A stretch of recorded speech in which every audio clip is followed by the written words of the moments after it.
안녕하세요. 사연 읽어주는 남녀입니다. 오늘도 와주셔서 감사드리며, 그럼 오늘의 사연 바로 시작하겠습니다. 부모가 죽으면 땅에 묻고 자식이 죽으면 가슴에 묻는다고 합니다. 그저 말로만 들으면 그렇겠거니 하겠지만 막상 그것이 어떤 현실인지 아는 사람은 많지 않을 겁니다. 저는 올해 58세의 여성이에요. 26세 참 좋은 남자를 만나 평범하게 결혼도 하고 29이 되던 해 예쁜 딸도 낳았죠. 아들이면 얼마나 좋았겠느냐는 시댁 식구들의 듣기 싫은 소리조차도 다 용서될 만큼 딸아이는 저에게 사랑스러운 존재였습니다. 남편과 저는 아이를 낳은 이후 사이가 더 돈독해졌어요. 우리 이제 아기가 생겼으니 더 행복하게 잘 살자. 내가 더 잘할게. 이렇게 예쁜 딸 낳아줘서 너무 고마워. 당신은 내 인생에 가장 큰 선물을 줬어. 정말 사랑해, 여보. 우리 딸, 그리고 당신 위해서 난 뭐든지 다 할 거야. 저도 너무 행복해요. 항상 당신을 사랑했는데 이렇게 당신 꼭 닮은 예쁜 아이를 낳게 되니 마음이 벅차고 너무나도 기뻐요. 처음 아이를 낳아 가슴에 품어보던 날, 고개를 가누던 순간 스스로 몸을 뒤집을 줄 알게 되던 찰나 기고 걷고 뛰며 무럭무럭 자라는 딸의 모든 시간이 저에게는 선물과도 같았죠. 아이가 3살이 되던 해 저는 다시 직장에 복귀해야만 했고 딸을 집에서 꽤 먼 거리에 있는 어린이집에 맡길 수밖에 없었어요. 좀 더 여유가 있었다면 유치원에 들어갈 나이가 될 때까지 제 힘으로 키우고 싶었습니다. 그러나 남편이 벌어오는 수입으로는 점점 생활비가 빠듯했고 딸의 장래를 위해 교육도 잘 시키고 더 좋은 환경에서 키우기 위해서는 수입이 더 필요했습니다. 양가 부모가 딱히 부유한 형편도 아니었기에 어디서 금전적인 도움을 받는 건 참으로 어려운 일이기도 했어요. 그날도 저는 딸아이를 어린이집 통원버스에 태워보내고 직장에 나갔습니다. 너무나도 천사 같은 우리 딸은 어린이집 적응도 잘하고 제가 데리러 가면 항상 웃는 얼굴로 반겨주곤 했죠. 아직 표현이 서툴기는 해도 엄마 아빠라는 말도 또박또박 잘하고 자신의 의사 표현도 점차 분명하게 해나가는 딸이 어찌나 자랑스럽고 기특하던지요. 아기가 주는 삶의 행복이란 이루 말할 수 없이 행복한 것이더군요. 저는 매번 아이를 볼 때마다 더 좋은 엄마가 되어야겠다는 생각이 가장 많이 들었답니다. 직장에 나가느라 하루 종일 돌봐주지 못하는 미안한 마음이 우선이었던 저는 함께 있는 시간만큼은 아이를 위해 모든 것을 다 해주려고 노력했어요. 모처럼 쉬는 날이면 남편과 함께 아이를 안고 나들이를 하고 사진도 많이 찍었어요. 매 순간 아이를 볼 때마다 지금 보는 아이의 모습이 이 아이의 가장 어린 날이라는 생각이 들더군요. 쑥쑥 자라는 딸아이를 보는 모든 순간들이 귀하고 아름다워서 저는 마음이 저릿하고 아이가 조금 더 더디게 커주면 어떨까 하는 생각마저 들곤 했습니다. 제가 너무 행복했기 때문이었을까요? 제 삶이 온통 꽃길만 걸어갈 거라 생각했던 것이 과욕이었을까요? 저는 아직도 잘 모르겠습니다. 제 삶의 수많은 날들을 모두 빼앗아 간다 하더라도 이 아이 하나만큼은 온 힘을 다해 지키고 싶다는 제 바람이 너무나도 커다란 희망사항이었을는지요. 아이는 어린이집에서 처음으로 현장학습을 가던 날, 저는 새벽같이 일어나 아이의 첫 소풍 준비를 했어요. 솜씨를 부려 김밥과 주먹밥, 꽃처럼 예쁘게 깎아 입에 넣기 좋게 자른 과일로 도시락을 쌌습니다. 딸아이는 소풍 가는 날이라는 걸 어쩜 그렇게 잘하는지 일찌감치 일어나 도시락을 준비하는 제 옆에 와 재롱을 부렸답니다. 작은 입에 쏙 들어가게 만든 작은 김밥을 먹으며 딸아이는 해맑게 웃었어요. 아이의 도시락을 준비하느라 화장이고 뭐고 출근 준비도 제대로 못한 저였지만 그날만큼은 아이에게 더 많이 신경 써주고 싶었죠. 우리 딸, 오늘 소풍 재미있게 잘 다녀와야 돼. 가서 뭐하고 놀았는지 엄마한테도 잘 알려줘. 알았지? 가서 선생님 잘 따라다니고 말씀도 잘 듣고 친구들하고 도시락도 같이 나눠 먹고. 네, 엄마. 저는 아이를 품에 꼭 안아준 뒤 어린이집 통원버스에 태워 소풍을 보냈답니다. 노란 버스가 구부러진 길 저쪽으로 사라질 때까지 손을 흔들었어요. 그게 제 딸과 저의 마지막 순간이었죠. 그렇게 아이를 소풍 보내고 회사로 걸어가던 제 입가에는 미소가 가득했어요. 그리고 회사에서 일을 하던 중 회사로 걸려온 전화에 저는 그대로 무너져 내렸습니다. 소풍 장소로 향하던 그 노란색 어린이집 통원버스가 중앙선을 넘은 트럭과 정면 충돌했고 딸아이는 그 자리에서 즉사했다더군요. 머릿속이 하얗게 변하고 아무런 말도 나오지 않았어요. 서둘러 병원에 가보라는 직장 동료들의 말이 마치 귀가 멀어가는 사람처럼 잘 들리지 않더군요. 무슨 정신으로 택시를 탔는지 어떤 생각으로 병원 이름을 말했는지 제대로 기억나는 것이 없었습니다. 병원 영안실 앞에는 이 모든 것들이 전부 거짓이기를 바라는 학부모들이 정신 나간 얼굴로 아이의 이름을 부르며 울부짖고 있었어요. 다행히 목숨을 건진 아이들은 응급실에서 치료를 받고 있었고요. 생사가 엇갈린 부모들 사이에서 저는 자꾸만 영안실이 아닌 응급실 쪽을 쳐다보게 되더군요. 왜 우리 아이가 영안실에 있다고 하는 걸까? 응급실에서 이렇게 아이들 울음소리가 크게 나는데 우리 딸이 저곳에서 친구들과 함께 울고 있을 것만 같은데 뒤늦게 연락을 받고 도착한 남편은 영안실 앞 복도에 주저앉은 채 미친 사람처럼 허공을 바라보고 있는 저를 발견하고 그 자리에 멈춰 섰어요. 남편도 이 현실을 받아들이는 게 쉽지 않아 보이더군요. 여보, 우리 은영이가 죽었대요. 거짓말이죠? 우리 은영이 응급실에서 치료받고 있는데 의사들이 잘못 착각한 거죠. 저기 은영이 울음소리 들리잖아요. 우리 은영이가 아파서 울고 있잖아요. 여보, 남편은 차마 더 말을 잇지 못하고 주저앉은 저를 멀거니 쳐다보다가 눈을 들어 영안실 문을 바라보더군요. 그리고 영안실에서 딸의 시신을 확인하고 나온 남편은 저를 끌어안고 오열하기 시작했습니다. 차마 눈뜨고 보기 힘들 만큼 딸의 모습은 처참했다고 하더군요. 남편의 만류로 저는 끝까지 딸의 시신을 보지 못했습니다. 남편의 선택은 현명했던 걸까요? 그 배려가 저를 아직 살아있게 만든 걸까요? 아이의 장례식은 조촐하기 짝이 없었습니다. 아무도 이 어린 영혼의 죽음 앞에 아무런 말이 없었어요. 시부모님과 친정부모님은 실신할 때까지 우시더군요. 세상을 떠나기에는 아직 너무나도 어린 나이였으니까요. 아이고, 우리 은영이 불쌍해서 어떡하나. 우리 예쁜 손주 안타까워서 어떡해. 내 손주 딸 살려내라. 이것들아, 내 손주 살려내. 시어머니는 누구에게인지 알 수 없는 분노로 가슴을 쥐어뜯으며 우시더군요. 저는 차라리 누군가 제 머리채라도 잡고 뒤흔들어주면 좋겠다는 생각뿐이었어요. 제가 대신 죽고 딸을 살려낼 수만 있다면 얼마나 좋을까 하는 생각만 들었죠. 딸이 죽었는데 아무것도 해보지 못하고 그저 이렇게 눈물밖에는 흘릴 수 없는 무능한 제 자신이 저주스러웠습니다. 자식 앞세운 죄인에게 삶의 기회가 주어진다는 게 비참할 만큼 고통스러웠어요. 태어난 인생을 제대로 살아보기도 전에 저물어버린 작은 꽃봉오리 같은 제 딸의 죽음은 도저히 현실로 받아들여지지 않았습니다. 우리는 아이의 시신을 흘러가는 강물에 뿌려 보내주었습니다. 화장된 아이를 뿌려주는 내내 남편은 눈물을 흘리고 있었어요. 저는 모든 것이 거짓말처럼 느껴졌어요. 장례까지 다 치르고 집에 돌아왔을 때 비로소 저는 제 딸이 이 세상에 존재하지 않는다는 게 실감이 나더군요. 모든 것이 그대로였습니다. 딸을 소풍에 보내느라 준비했던 김밥 재료가 냉장고에 고스란히 남아있었고 설거지에 엎어둔 그릇과 김밥말이가 바싹 마른 채 싱크대를 차지하고 있었어요. 거기에는 딸아이가 가지고 놀던 인형이며 블록 장난감이 그대로 놓여 있었죠.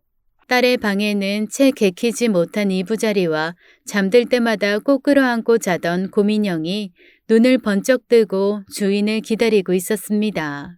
거실 한복판에 걸려있는 세 식구가 함께 찍은 가족 사진이 썰렁한 집안 한가운데 떡하니 버티고 있었죠. 세 식구는 마치 영원히 행복할 것 같은 얼굴로 액자 속에서 웃고 있었습니다. 모든 게 다 나 때문이에요. 은영이를 그렇게 일찍 어린이집에 보내는 게 아니었어요. 그놈의 돈이 뭐라고. 내 딸 이렇게 잘못될 줄은 꿈에도 생각 못하고 내가 어리석었어요. 내가 죽인 거예요. 내가 죽인 거나 다름없어요. 저는 미친 사람처럼 은영이 방에 주저앉아 중얼거렸어요. 남편은 그런 저를 안타까운 얼굴로 바라보며 한숨을 쉬었죠. 당신 잘못이 아니야. 사람마다 다 자기 타고난 운명이 있는 거야. 우리 딸도 그냥 자신에게 주어진 삶을 살다가 떠난 것뿐이야. 어떻게 당신이 죽였다는 말을 할 수가 있어? 당신 은영이 최선을 다해 키웠잖아. 당신 잘못한 거 없어. 그냥 그건 사고였을 뿐이야. 그냥 사고였다고요? 그럼 아무 죄 없는 우리 은영이 운명이 이렇게 억울하게 죽는 거였단 말이에요? 사고를 낸 트럭 기사는 죽지도 않았다잖아요. 그 트럭 기사 대낮에 술까지 먹었다고 하던데 왜 사고를 낸 가해자는 멀쩡하고 우리 착한 은영이가 죽었느냔 말이에요. 가만두지 않을 거예요. 그 트럭 기사 깜빵에서 나오면 내가 내 손으로 죽이고 말 거라고요. 저는 악다구니를 쓰며 울부짖기 시작했어요. 도저히 받아들일 수 없는 현실이 너무나도 고통스러웠어요. 그리고 모든 것들이 다 저주스럽게 느껴지더군요. 사고를 낸 트럭 기사는 운행하기 전 낮술까지 마시고 졸음운전을 하다 중앙선을 넘어버린 거였고 그 트럭의 정면으로 충돌한 어린이집 통원버스가 전복되면서 수많은 사상자를 낸 사건이었어요. 저는 그 누구도 용서할 수 없더군요. 사고를 낸 트럭 기사부터 하필이면 규정 속도보다 더 빠르게 운행했다는 어린이집 통원버스 기사, 그날 현장 학습을 준비한 어린이집, 그리고 애당초 어린이집에 아이를 맡기고 돈을 벌러 나갔던 저 자신, 넉넉하지 못한 집안 형편, 남편과 양가 부모님들 모두가 원망스러웠어요. 누구도 의도하지 않은 사고였지만 모두가 의도한 것처럼 느껴졌어요. 모두가 공범 같고 모두가 합심해 제 딸을 죽도록 내버려둔 것만 같았어요. 끝내는 세상에 존재한다는 오만 가지 신을 전부 다 저주하게 되었죠. 모든 것이 주님의 뜻이라고 말하며 위로하는 동네 전도사님, 시어머니가 다니는 절의 주지스님, 그 사돈의 팔촌까지라도 저는 얼마든지 원망하고 있었어요. 그냥 이 세상이 다 싫고 숨만 붙은 채 살아있는 제 자신이 더 싫었습니다. 제가 너무 고통스러워하는 모습을 본 남편은 딸의 물건들을 치우려 했지만 저는 온몸으로 막아섰어요. 아이가 가지고 놀다 남은 장난감 하나도 치우지 못하게 했죠. 제발 뭐라도 좀 먹어. 이러다 당신까지 큰일 치르겠어. 살아서 뭐해요. 우리 딸 이렇게 허무하게 죽었는데 내가 살아서 뭐하게요. 저는 모든 것이 저를 빼고 일상으로 돌아가는 과정을 지켜보며 치가 떨렸어요. 산 사람은 살아야 한다는 말이 저를 더욱 미치게 만들더군요. 남편은 딸아이의 사구제까지 치른 뒤 제일 먼저 일상으로 복귀했어요. 꾸역꾸역 아침밥을 먹고 양복을 차려입고 회사에 출근했어요. 회사에서 돌아오면 하루 종일 아무것도 하지 못한 채 멍하니 딸의 사진만 쳐다보고 있는 저를 애써 외면하며 일찌감치 잠자리에 들었죠. 그렇게 1년의 시간이 흘러가는 동안 우리 삶은 지옥이나 다름없었습니다. 남편은 어느 순간부터 저에게 아무런 말도 건네지 않았고 저는 남편의 식사를 차리거나 치울 때 죽지 않을 만큼의 음식만 조금 먹은 뒤 남은 음식은 전부 쓰레기통에 버리는 행동을 반복했어요. 딸의 방부터 시작해 집안꼴은 금방이라도 거미줄이 생길 만큼 흉흉해졌죠. 남편은 어느 순간부터 집에 일찍 들어오는 걸 일부러 피하기라도 하듯 귀가 시간이 늦어졌어요. 성실하고 가정적이던 남편도 더 이상 흉가처럼 변해가는 집안 살림과 귀신처럼 마르고 볼품없어지는 저를 견디기 어려웠던 거죠. 늦게 들어오는 남편에게서는 술 냄새가 나기 시작했고 저는 그런 남편이 더욱 불편해졌어요. 하루는 남편이 저를 붙들고 진지하게 말하더군요. 이렇게 계속 망가지기만 하면 우리 은영이가 살아 돌아오기라도 해? 은영이가 당신 모습을 보면 어떻게 생각할 것 같아? 기뻐할까? 하늘나라에서 은영이가 당신 바라보면서 얼마나 가슴 아파할지 생각이나 해봤어? 은영이는 천국에 갔다면서요. 전도사님이 그러던데요. 어머님 다니시는 절스님은 은영이가 극락왕생했다고 하던데요. 다들 그러잖아요. 은영이 좋은 데 갔다고. 그럼 은영이가 좋은 곳에 갔으니까 당신도 그만 은영이를 놔주면 되잖아. 당신이 놔주지 않으면 은영이도 영면 못해. 편안하게 눈 감을 수 없다고. 당신은 그게 그렇게 쉬워요? 딸이 영영 돌아올 수 없는 곳으로 떠났는데 그렇게 사는 게 쉽냐고요. 저는 적개심 가득한 얼굴로 남편을 쏘아보며 독서를 퍼부었어요. 아이 다시 가지면 돼. 은영이처럼 예쁜 아이 다시 갖고 우리도 원래대로 돌아가서 살면 하늘나라 가는 은영이도 기뻐할 거야. 그게 가장 현명한 길이라는 걸 아직도 모르겠어? 남편은 눈물을 글썽이며 저를 어르고 달랬지만 저에게는 전혀 위로가 되지 않았어요. 이미 저는 깊은 우울증에 시달리고 있었던 것이죠. 그렇게 남편의 권유로 찾아간 신경정신과에서 저는 만성 우울증이라는 진단을 받고 약도 처방받았습니다. 그러나 처방받은 일주일치 약을 한 번에 털어넣은 저는 병원에서 눈을 떴고 남편도 모든 것을 포기한 듯 고개를 떨구며 더 이상 아무런 말도 하지 않더군요. 남편과 저는 서로를 바라보는 것 자체가 고통인 나날을 보냈습니다. 그렇게 한참의 시간이 지나간 뒤 남편이 어느 날 서류를 건네더군요. 우리 서로를 바라보는 것 자체가 너무나도 고통인 것 같아. 우리 그냥 서로 보지 않고 사는 게 각자에게 좋을 것 같아. 저는 남편이 내민 이혼 서류를 멍하니 바라보았어요.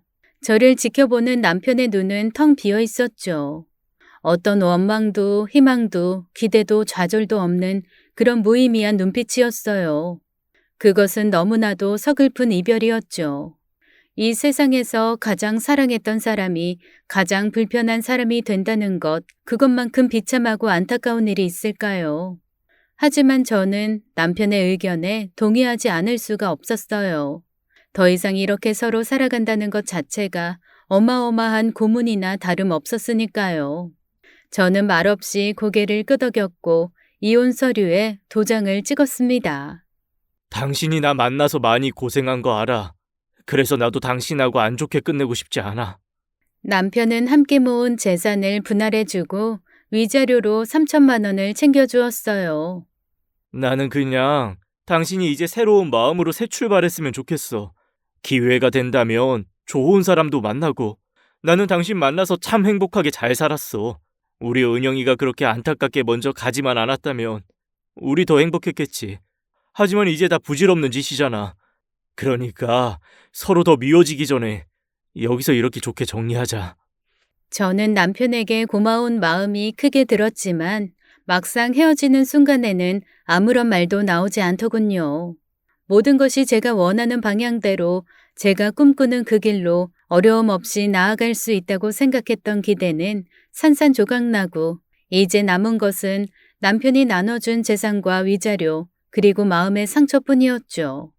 저는 이혼 후에도 정신을 차리지 못하고 고통 속을 헤매었어요. 다시 직장을 갖는 건 꿈조차 꾸지 못할 노릇이었죠. 저는 혼자서 딸아이의 물건만 가득한 작은 원룸에 틀어박혀 살았어요. 어느 날 그 소식을 들은 친구가 저를 찾아왔죠. 제 모습을 본 친구는 울음부터 왈칵 쏟아내더군요. 미영아, 이게 대체 무슨 일이니? 아무리 딸이 잘못됐다고 하더라도 네 인생부터 챙겨야지. 너도 같이 죽을 작정 얘기라도 한 거야? 어쩌려고 그래? 이러다가 너 잘못되면 너희 부모님하고 전 남편은 멀쩡하게 살 수 있을 것 같아? 왜 너만 생각해? 너는 은영이 생각해서 이러는 것 같겠지만 이렇게 인생 허비하는 거 모두한테 피해만 끼치는 거야. 그럼 내가 할 수 있는 게 뭐가 있겠어? 난 너무 두려워. 세상이 전부 무섭고 아무도 만나고 싶지가 않아. 그냥 이렇게 있다가 죽게 내버려둬. 난 살 가치가 없는 인간이야. 이 바보 같은 거사. 네 인생에 왜 아무런 가치가 없어. 은영이는 부모 사랑 듬뿍 받다가 사고로 이 세상 떠난 거잖아. 너 세상에 부모로부터 버림받고 제대로 보살핌 못 받는 애들이 얼마나 많은지 알아? 부모 잃은 애들도 많고 그런 애들 사랑으로 보살피다 보면 너도 괜찮아지는 순간이 반드시 와. 내가 요즘 자원봉사로 보육원에서 애들 주기적으로 가서 보살피는 일 하는데 너도 같이 가자. 그 얘기 하려고 온 거야. 어차피 이렇게 사나 저렇게 사나 죽는 게 인간의 인생이라면 적어도 한 번쯤은 누군가 한 사람에게쯤은 못다한 정성 쏟아보고 가는 게 낫지 않겠니? 저는 친구의 말을 듣고 한참 동안 생각에 잠겼어요. 어차피 이렇든 저렇든 한 번 사는 인생, 친구의 말이 틀리지 않다는 것도 실감하게 되더군요. 저는 속는 셈 치고 주말에 친구를 따라 인근 보육원에 자원봉사를 갔습니다. 처음에는 너무나도 괴로웠어요. 저렇게 예쁜 아이들을 버린 부모들이 원망스럽고 절로 욕이 나오더군요. 저는 하루라도 제 딸과 더 살아보고 싶었으나 그 기회를 박탈당했는데 이렇게 사랑스러운 아이들을 어떻게 뒤도 안 돌아보고 버릴 수 있는지 분노하기도 했고요. 그러나 몇 개월 하다 보니 제 상처가 점점 치유되는 것을 느꼈어요. 저를 따르는 사랑스러운 아이들을 바라보고 있노라면 아직 제 자신이 살아갈 이유가 있다는 생각이 들었어요. 저의 작은 손길 하나하나에 생기를 되찾아가는 아이들이 너무나도 기특하기도 했고요. 저는 말만 자원봉사이지 실제로는 다른 직원들처럼 매일 출근하게 되었어요. 저에겐 그것만이 살 길이었죠. 보육원 아이들이 너무나도 사랑스러웠거든요. 그러나 다 그런 것만은 아니었어요. 그 중에는 다른 아이를 괴롭히는 무리도 있었죠. 어느 날 보육원 뒷마당에 빨래를 널러 가는데 이상한 소리가 들려왔어요. 가보니 아이 서너시서 두 아이를 괴롭히고 있더군요. 야, 너는 생긴 것부터 마음에 안 들어. 너만 보면 짜증난다고. 네가 자꾸 착한 척하니까 다른 선생님들이 너만 챙기잖아. 여기 있는 애들 중에 너만 불쌍해? 너만 천사야? 왜 우리한테는 인상 쓰면서 너한테만 잘해주는 거냐고. 아이들이 두 아이를 붙들고 머리를 콩콩 쥐어박으면서 험한 말을 쏟아붓더군요. 저는 기겁을 하고 달려갔어요. 너희들 지금 뭐 하는 거니? 누가 다른 사람 괴롭히라고 가르쳤어? 이게 뭐 하는 짓들이야? 아, 진짜 재수없어. 아줌마는 뭔데 그래요? 우리 선생님도 아니면서. 뭐가 어쩌고 어째? 어른 무서운 것도 몰라? 너희들 정말 이러면 원장님께 다 말씀드린다. 그때 저는 보고 말았어요. 괴롭힘을 당하던 두 아이 중 한 아이가 자기보다 어린 아이를 품에 꼬가는 채 대신 머리를 쥐어 박히고 있는 상황을요. 여자아이는 아직 어린 아이를 괴롭히는 무리에게서 그 애를 지켜주려 저항하고 있었던 거였죠. 그 아이는 바로 서영이었어요. 나이는 11살, 부모가 모두 사망한 뒤 고모 손에 자라다가 여기까지 온 아이였죠. 상처가 컸을 텐데 꿋꿋하게 보육원 생활을 하고 있는 아이였어요. 괴롭히던 무리가 제 눈치를 보며 사라지자 서영이는 제게 고개를 숙이며 인사하더군요. 감사합니다. 저는 그런 서영이를 보자마자 너무나도 가슴이 아프고 마음이 간절해졌어요. 뭐라도 더 챙겨주고 싶은 마음이 드는 아이였죠. 저도 모르게 다른 아이들보다 서영이를 더 신경 쓰게 되더군요. 처음에는 거리를 두고 저를 지켜보던 서영이도 1년 정도 지나자 완전히 마음을 열었어요. 서영이를 챙기면서 다른 아이들에게도 더 정성을 다하자 저도 상태가 정상적으로 돌아오기 시작하더군요. 그러기 시작하면서부터 저도 비로소 사회 복귀가 가능해졌어요. 그러나 2년 정도 수입이 없이 보육원 자원봉사만 했던지라 경제력이 심각하게 바닥나 있었습니다. 남편이 나눠준 재산과 위자료도 보육원 아이들을 위해 쓰다 보니 남아있는 돈이 거의 없었죠. 저는 어쩔 수 없이 포장공장에 취직하게 되었고 자연히 보육원에 가는 발길이 전보다 뜸해지기 시작했어요. 서영이는 저를 자주 보지 못하자 무척 서운해하고 힘들어했어요. 저는 월요일부터 토요일까지 일하고 일요일에 가서 서영이를 챙겨주었죠. 눈치 빠른 서영이는 제 상황을 알고 투정을 부리지도 않았어요. 저는 그게 더 안쓰러웠죠.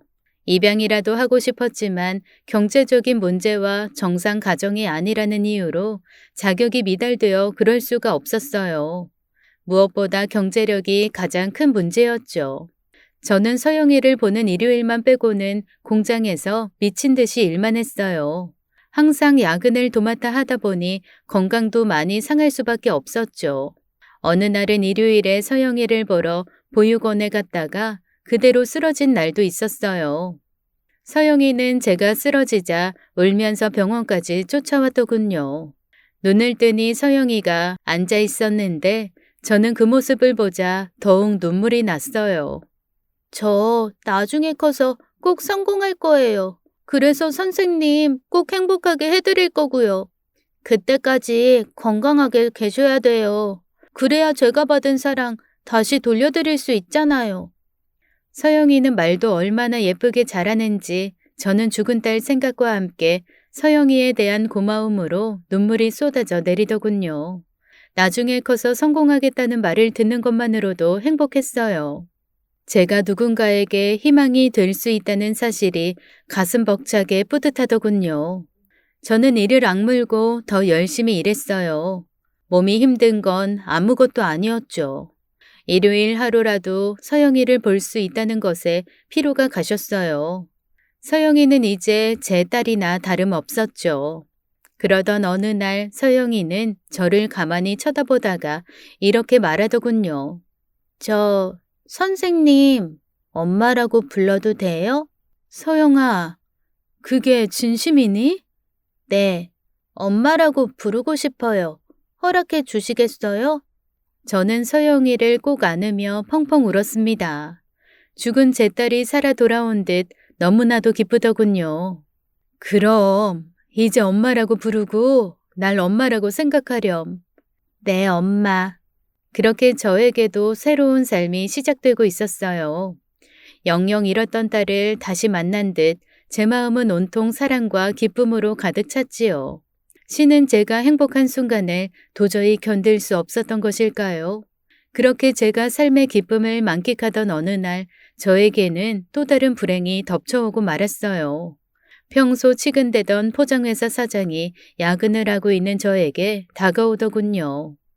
늘 그렇듯 남편 없이 혼자 사는 저를 만만하게 생각하고 툭하면 말로 희롱하던 인간이었어요. 이렇게 늦게까지 일하는 이유가 따로 있는 거 나도 잘 알아. 어떻게든 날 꼬셔보려고 그러는 거 내가 모를 줄 알았나? 그게 무슨 말씀이세요? 전혀 그런 생각 없으니까 추후도 오해하지 마세요. 그게 아니면 젊은 여자가 이 늦은 시간에 혼자 공장에서 야근한다는 게 어떻게 설명이 되지? 야근 수당 많이 챙겨주는 것도 아닌데. 이상하잖아. 안 그래? 사장님, 괜한 소리 마시고 집에 가서 사모님하고 아이들 챙기세요. 저한테 이러실 시간에. 뭐가 어쩌고 어째? 여자들이 싫다고 하는 거 사실은 좋다는 뜻이라고 하던데 내가 그 정도로 모르는 바보인 것 같아? 순간 사장이 저를 와라 끌어안더니 제 볼에 입을 맞추려고 하는 것이었어요. 저는 기겁을 하며 사장을 밀어냈죠. 그러자 사장은 더욱 힘을 주며 저를 끌어안더니 옷 속으로 손을 집어넣고 만지려고 했어요. 이거 놔요. 당장 놓으라고요. 저는 격렬하게 저항하다 사장을 온 힘을 다해 밀쳐냈어요. 모멸감과 분노가 치밀어 오르자 저도 모르게 거센 힘이 나오더군요. 그 순간 아! 사장이 포장기계 쪽으로 쓰러지며 머리를 크게 부딪혔는데 그대로 넘어지고 말았어요. 김 사장님! 저도 모르게 소리를 지르며 바닥에 넘어진 사장에게 다가갔어요. 사장은 기절한 듯 미동조차 없었죠. 저는 바로 119를 불렀고 사장은 곧바로 병원에 실려갔어요. 머리를 세게 부딪혀 뇌출혈이 왔다고 하더군요. 그리고 2주 만에 세상을 뜨고 말았습니다. 당시 야근하던 직원은 저 하나였고 아무도 현장을 보지 못했기에 제가 당한 성희롱과 그에 대한 저항을 믿어주는 사람은 아무도 없었어요. 저는 폭행치사로 구속됐고 검사는 8년을 구형했습니다. 저는 정당방위를 주장했지만 법원에서는 받아들여지지 않았어요. 선임된 국선 변호사조차 제 말을 제대로 믿어주지 않더군요. 고작 한다는 소리가 증거가 있어야만 성립이 된다는 말이었어요. 저는 김 사장한테 지속적으로 성희롱을 당해왔어요. 그날도 저를 강제로 추행하려고 하길래 어쩔 수 없이 밀쳐낸 것뿐이에요. 제가 죽일 의도로 그러지 않았다는 건 너무나도 자명한 일이잖아요. 그건 어디까지나 박미영 씨 주장이고 그걸 뒷받침할 만한 증거나 목격자가 있어야 돼요. 잘 아시면서 그러세요. 저는 경황도 없을 뿐더러 차마 서영이한테 진실을 알릴 수가 없었어요. 저는 부모님을 통해 제가 모아놓은 돈 1,000만 원과 제 소식을 전해달라고 부탁했어요. 해외에 일하러 나가는데 도저히 시간이 안 되어 만날 수가 없으니 이 돈으로 나중에 공부하는데 보태 쓰고 꼭 올바른 성인으로 자라달라고 말을 전했죠. 그렇게 저는 교도소에 수감되었고 8년 동안 서영이를 생각하며 버텼어요. 8년이라는 세월을 어떻게 보냈는지 참으로 눈물과 한이 가득한 시간들이었죠. 저는 저의 기구한 인생이 너무나도 원망스러웠어요. 평범하고 행복하게 살던 인생이 어디서부터 어긋나기 시작했는지 정말 모르겠다는 생각만 들었습니다. 그런 저를 버틸 수 있게 해준 건 서영이라는 존재 하나였어요. 매일매일 서영이를 생각하며 고통스러운 시간을 견뎌냈죠. 다시 한번 서영이를 만날 수 있기만을 소원할 뿐이었죠. 그렇게 8년이라는 시간이 흐르고 출소한 저는 바로 보육원으로 달려갔습니다. 보육원은 그 사이 사라져 있었어요. 저는 당시 관계자들을 수소문해 간신히 보육원에서 일하던 사람 한 명을 만날 수 있었어요. 괴롭히는 무리들의 폭력 속에서 저항하던 서영이는 제가 없어진 뒤 3년 후 가출을 감행했고 그 뒤로는 어떻게 되었는지 모른다고 하더군요. 저는 아이를 잃었던 순간을 떠올리며 서영이를 찾아다니기 시작했어요. 이름 말고는 아는 것이 없어 사실상 찾는다는 것 자체가 불가능했죠. 저는 다시 정신 나간 여자처럼 살기 시작했습니다. 하나둘 제 주변의 인연도 끊어지게 되고 그나마 제게 남은 유일한 가족이었던 부모님마저 돌아가시자 저는 사는 것이 아무런 의미조차 없게 느껴졌습니다. 고시원을 전전하다 돈이 없어 노숙까지 하게 되었어요. 저는 이제 그만 살고 싶다는 생각만 하게 되었습니다. 그렇게 52살이 되던 해 저는 길거리를 전전하는 노숙자로 전락하고 말았어요. 춥고 배고픈 노숙자가 된 저는 무료 급식소를 찾아다니며 끼니를 해결하는 비참한 신세가 되었습니다. 그렇게 지하철 통로에서 노숙을 하던 저는 새벽녘 추위에 떨다 잠이 들었어요. 잠깐 잠이 들었던 사이 누군가 제 옆에 가방 하나를 툭 던지고 달아나는 소리가 들리더군요. 곧이어 경찰들이 찾아와 제 짐을 뒤지기 시작했어요. 짐이라고 해봐야 제대로 된 짐 하나 없었는데 누군가 던지고 간 가방을 뒤지던 경찰이 혀를 끌끌 차더군요. 이봐요. 소매치기를 했으면 좀 멀리 도망치기라도 하든가. 신고가 들어와서 달려와 봤더니 속 편하게 여기서 잠을 자고 있으면 어떡합니까? 조롱 섞인 경찰들의 말에 제 눈은 동그랗게 커졌어요. 모든 것을 포기한 채 살아가고 있었지만 남의 물건을 훔친 적은 없었기에 저는 너무나도 억울했습니다. 전 아니에요. 절대로 아니라고요. 경찰들은 제 말을 무시하고 저를 그대로 잡아갔어요.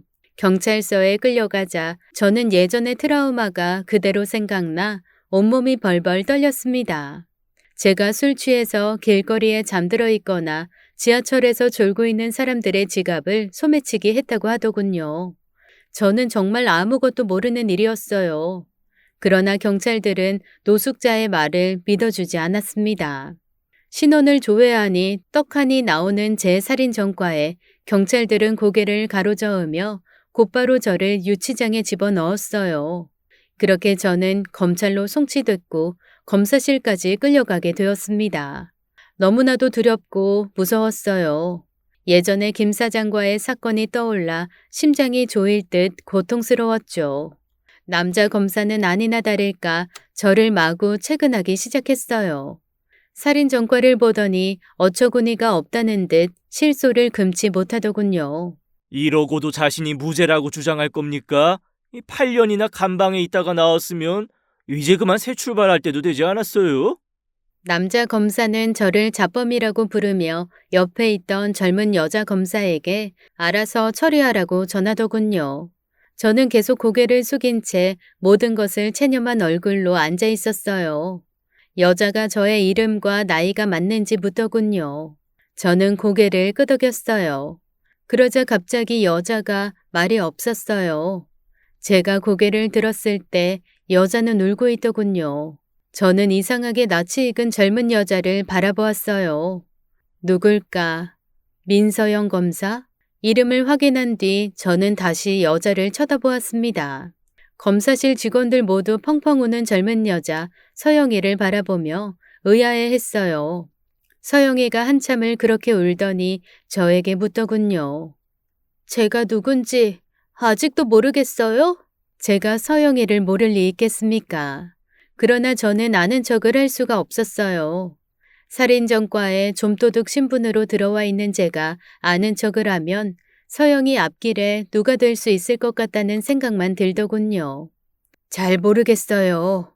저는 정말 모릅니다.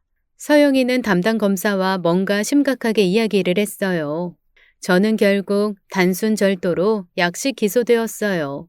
제가 검사실에서 나오자 서영이가 저를 따라 나왔어요. 제가 사라질까봐 뒤를 따라 나왔던 것이죠. 왜 이래요? 저는 정말 누구신지 모른다니까요. 엄마, 제가 엄마 찾으려고 얼마나 헤맸는지 아세요? 서영이는 그대로 길바닥에 주저앉아 오열하더군요. 더는 저도 모른 척을 할 수가 없었어요. 제 눈에서 끊임없이 눈물이 흘러내리고 있었기 때문이죠. 저는 더 이상 속일 수 없어 서영이를 부둥켜 안고 함께 울었습니다. 엄마, 이제 저랑 같이 살아요. 제발 어디 가지 말고 저랑 같이 있자고요. 안 돼. 내가 어떻게 네 인생에 걸림돌이 되겠니? 안 된다. 너는 이제 성공한 검사고 나는 그저 추한 노숙자일 뿐이야. 지금 당장 저하고 같이 집으로 가요. 도망갈 생각 마세요. 엄마가 또 도망치면 저 검사고 뭐고 다 때려치우고 엄마 찾으러 다닐 거예요. 서영이는 그러고도 남을 아이였죠. 저는 말없이 서영이를 따라갔어요. 서영이는 제 과거를 더 이상 묻지 않았어요. 그저 저를 데리고 자신의 집으로 갔죠. 서영이의 집은 강남 한가운데 입이 쩍 벌어질 정도의 아파트였어요. 그 조그맣던 아이가 성공한 모습을 보니 저는 또다시 눈물이 났습니다. 집안에 들어가니 서영이 남편도 있더군요. 드디어 찾게 되었군요. 아내에게 이야기 많이 들었습니다. 아내가 그동안 얼마나 장모님을 찾았는데요. 서영이가 엄마라고 생각하는 분이니 저에게도 장모님입니다. 제가 앞으로 잘 모실 테니 편하게 지내세요. 서영이의 남편은 변호사였어요. 우리는 밤새 이야기를 나누며 그간의 사정을 알게 되었죠. 서영이는 저를 기다리다 너무 힘들어서 보육원에서 도망쳐 나왔고 식당 등을 전전하며 일한 돈으로 숙식을 해결하는 한편 공부를 열심히 했다고 하더군요. 공부 열심히 해서 꼭 성공하려고 마음먹었었어요. 엄마를 찾아서 편하게 살도록 해드리는 길은 그것밖에 없다는 생각만 들었거든요.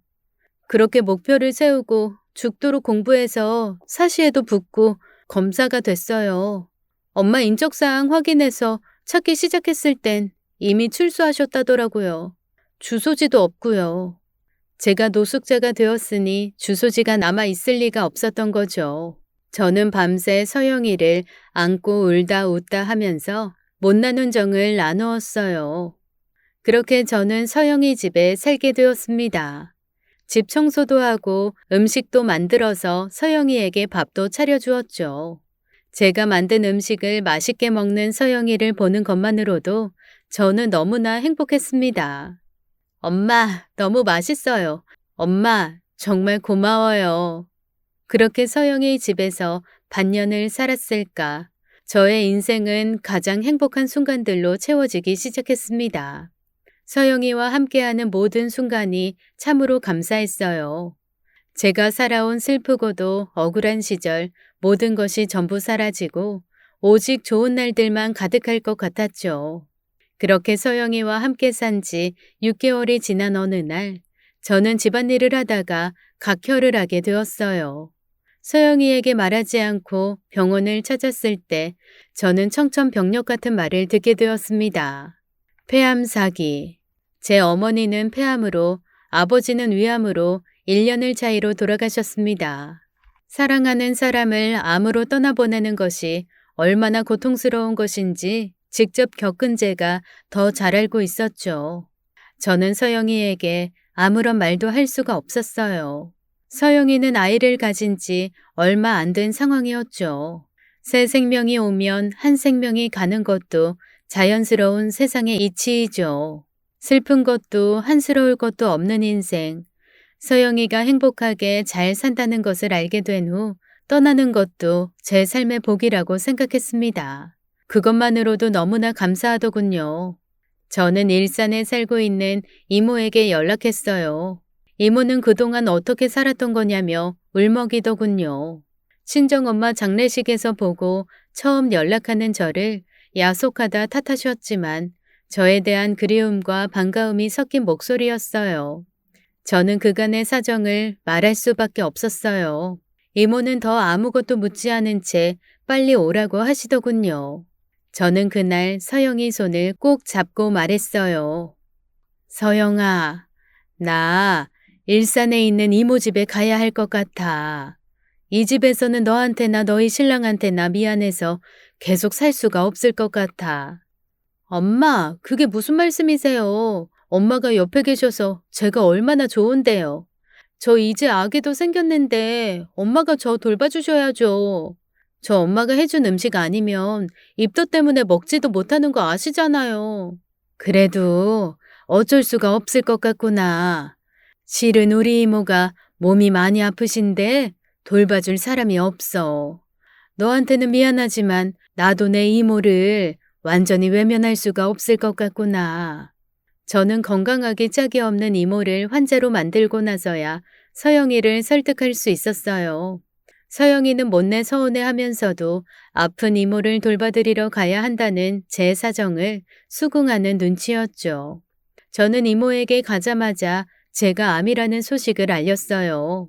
이모에게 짐이 되는 것 같아 너무나도 미안했지만 이모는 하나뿐인 피부치가 암까지 걸렸다는 말에 너무나도 가슴 아파하셨습니다. 저는 이모에게 서영이 이야기를 해준 뒤 절대 제가 암이라는 걸 알리지 말아달라고 부탁했어요. 이모도 그런 제 마음을 잘 이해해 주셨죠. 서영이에게는 자주 연락이 왔고 시간이 날 때마다 찾아오기도 했어요. 저는 서영이에게 말했어요. 나 실은 법 쪽의 사람들이 불편해. 너희 집안은 모두 그쪽 아니니? 너희 시아버지도 부장검사 출신 변호사고 네 신랑도 변호사고 무엇보다 너희는 그렇게 잘 사는데 나는 이렇게 못 사는 모습에 비참함도 느낀다. 엄마, 그게 무슨 말씀이세요? 그럼 이모님이 아프다는 것도 다 핑계였어요? 저를 떠나기 위한? 제가 이렇게 성공하려고 애쓴 거 엄마 만나서 행복하게 해드리려고 한 동기에서 그랬다는 거 잘 아시잖아요. 그래도 내 마음이 불편한 건 어쩔 수 없잖니. 서영이 너와 너희 가족들 보면서 내가 자꾸 낮아지는 느낌이야. 거기다 나는 전과자고. 그러니 우리 이제 서로 그만 보자.